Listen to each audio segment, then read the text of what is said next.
My media product uses and relates to the established conventions of a children's TV sequence targeted at a young female audience of 10 to 16-year-olds.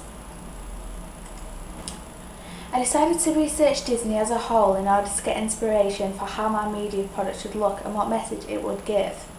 Disney is widely known for creating films and programs that provide inspiration for their young target audience to follow their dreams. I wanted this to be evident in my program, which follows the protagonist Carly on her journey to become a dancer. My main product uses lots of girly colours, such as the show's consistent colour scheme of purple and pink. I also use lots of effects on the film piece, a lot like the Hannah Montana titles that I analysed.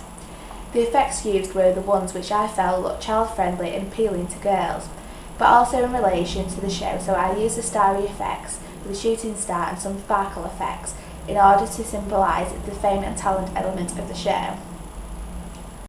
The title sequence is conventional as it follows the pattern of the Hannah Montana one that I looked at, as it introduces the main characters, gives an insight into what the show has to offer, and then the programme's title is shown at the end. The characters that I created are typical of the show that I researched, as they are young, excitable, much like the Hannah Montana ones, and they are mainstream and easy for the audience to relate to. My main product challenged the forms and conventions of the real media products I was looking at, because they were set realistically in everyday situations, which the young audience will be able to relate to and aspire to be like.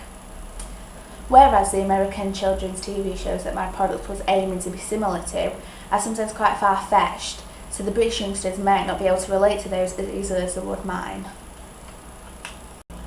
My ancillary products don't necessarily challenge the conventions of the real media products that I looked at.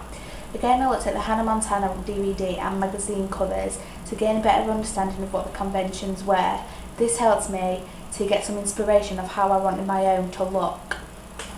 I feel my products use conventions such as the positioning of the characters. The protagonist is in the foreground and much bigger than the sidekick. As with the real media product, I wanted my DVD packaging to be appealing to the target audience of young girls, 10 to 16, so I used a lot of starry effects and purples and pinks.